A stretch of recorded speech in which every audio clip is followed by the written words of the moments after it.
नमस्कार, मैं हूँ आपका दोस्त विजय विद्रोही। आप मुझसे जुड़ चुके हैं, इसके लिए आप सबका तहे दिल से शुक्रिया। अगले 7-8 मिनट में आपसे जुड़े रहने की कोशिश करूँगा।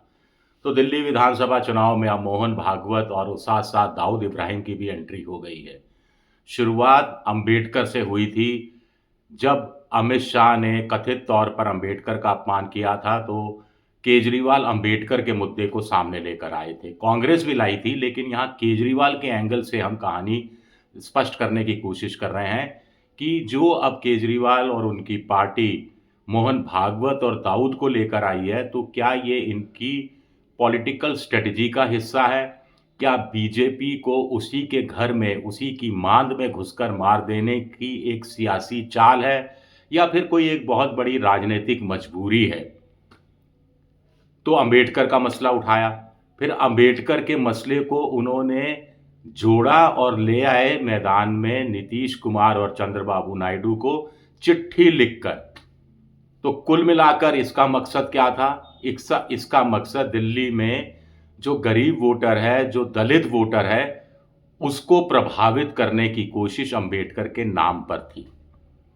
इससे भी बस मन नहीं भरा, तो डॉक्टर मनमोहन सिंह का जो कथित तौर पर उनकी मौत के बाद अपमान हुआ, जिसको कांग्रेस ने उठाया, लेकिन केजरीवाल ने जोर शोर से उठाया और गुरुद्वारे के जो ग्रंथी होते हैं उनको 18,000 रुपया देने का एक बड़ी घोषणा करके एक बड़ी लकीर खींचने की कोशिश की। साथ ही साथ कहा पुजारियों को भी 18,000 रुपया दिया जाएगा। मंदिर 1200 के आसपास हैं। तो ये सिख वोट बैंक पर कब्जा करने की कोशिश, हिंदू वोट बैंक में जो बीजेपी का वोट बैंक माना जाता है, मोटे तौर पर पंजाबी वोट बैंक, उसमें सेंध लगाने की कोशिश, और जो गैर पंजाबी, गैर सिख, समण जाति का वोट है, उस पर मोहन भागवत को चिट्ठी लिखकर उनको प्रभावित करने की कोशिश। एक तरफ रेवड़ियां, महिलाओं के लिए रेवड़ी 2100 रुपये सम्मान योजना, 60 साल से ऊपर के लोगों के मुफ्त इलाज की सुविधा, उससे पहले बिजली पानी मुफ्त, 100 यूनिट बिजली मुफ्त और पानी ठीक ठाक तादाद में मुफ्त, महिलाओं के लिए डीटीसी की बस में यात्रा मुफ्त। इसके बावजूद अरविंद केजरीवाल को ऑटो रिक्शा वालों के लिए योजना लेकर आए। इन सब के बावजूद केजरीवाल को अब ये जाति का कार्ड, समुदाय का कार्ड, धर्म का कार्ड खेलने की क्यों जरूरत पड़ रही है? क्या वाकई में वो स्टिकी विकेट पर हैं, या वो चाहते हैं कि लगातार तीसरी बार 60 पार सीटें लाकर चुनाव जीते? देखिए, केजरीवाल की मजबूरी ये है कि उन्हें किसी भी कीमत पर 45 के आसपास सीटें तो लानी ही होंगी। मान लीजिए वो 40 सीटें लाते हैं और बची हुई 30 सीटें बीजेपी के खाते में चली जाती हैं, बहुमत का आंकड़ा 36 है, तो बीजेपी को 6 और चाहिए होंगे। टूट फूट की संभावना पैदा हो जाती है। और अगर अरविंद केजरीवाल 45 पार जाते हैं तो बीजेपी चाहकर भी टूट नहीं करा पाएगी। ये बात 100% तय है। केजरीवाल की राह में एक बीजेपी रोड़ा है, बहुत बड़ा रोड़ा है, जिसको वो 2 बार उसी के मैदान पर चित करते रहे हैं। लेकिन पहली बार कांग्रेस भी उभर कर सामने आ रही है। कांग्रेस को पिछली बार 4.5% वोट मिला था, एक सीट नहीं मिली थी। इस बार कांग्रेस अगर 10-12% वोट ले गई, तो हो सकता है वो इक्का दुक्का सीट निकालने में कामयाब हो जाए, लेकिन वो केजरीवाल की 8-10-15 सीटें खराब करने की क्षमता रखती है। अब मोहन भागवत को चिट्ठी लिखना, 5 सवाल उठाना कि क्या आप मानते हैं कि बीजेपी भ्रष्ट पार्टी है? क्या आप मानते हैं कि बीजेपी जिस ढंग से वोटों का, पूर्वांचल के जो वोटर हैं उनका नाम कटवा रही है, वो क्या सही है? क्या आप मानते हैं कि बीजेपी का लोकतंत्र में यकीन है? इस तरह के सवाल उठकर वो कहना क्या चाह रहे हैं?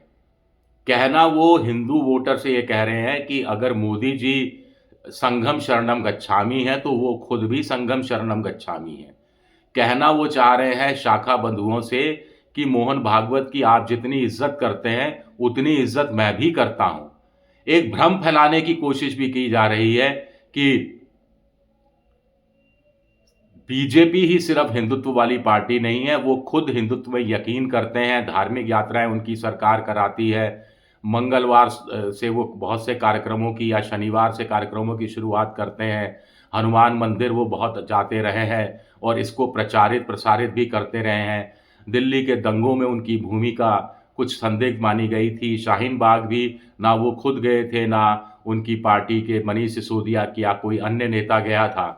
तो कुल मिलाकर ये जो बहुलवादी जो हिंदू वोटर है, उसको खुश करने की कोशिश, वो एक तरफ़ा बीजेपी की तरफ ना खिसक जाए, नहीं खिसकता। बीजेपी को मैक्सिमम 38% वोट मिला था। वो भी अरविंद केजरीवाल से 15% वोट कम था, क्योंकि अरविंद केजरीवाल को तो 53% के आसपास वोट मिला था। कांग्रेस के खाते में 4 साढ़े 4% वोट गया था। लेकिन एक ताज़ा सर्वे आया है जो अंबेडकर के मामले में कह रहा है कि अंबेडकर के इश्यू पर इंडिया के साथ 31% है, तो एनडीए के साथ भी 31% है। एक और सर्वे बता रहा है कि बीजेपी और अरविंद केजरीवाल की आम आदमी पार्टी को बराबर के वोट मिल सकते हैं, परसेंटेज के हिसाब से। हालाँकि इस पर मेरा बहुत यकीन नहीं है, लेकिन सर्वे तो बता रहा है। तो कुल मिलाकर केजरीवाल बीजेपी की हिंदूवादी पिच पर आ गए हैं और वहीं से वो छक्का जमाने की कोशिश कर रहे हैं। फ्रंट फुट पर बैटिंग कर रहे हैं। बीजेपी के पास अमित शाह, नरेंद्र मोदी, जेपी नड्डा और भी बहुत सारे जो अच्छे गेंदबाज हैं, लेकिन अभी तक तो वो पीटते रहे हैं और पिटते रहे हैं उनके गेंदबाज बीजेपी के। इस बार क्या होगा जानना दिलचस्प होगा। मेरा वीडियो देखने के लिए बहुत-बहुत शुक्रिया। लाइक कीजिए, सब्सक्राइब कीजिए, शेयर कीजिए। आप मेंबरशिप ड्राइव में भी जा सकते हैं और मेरी कुछ आर्थिक मदद भी कर सकते हैं। शुक्रिया, बहुत-बहुत शुक्रिया।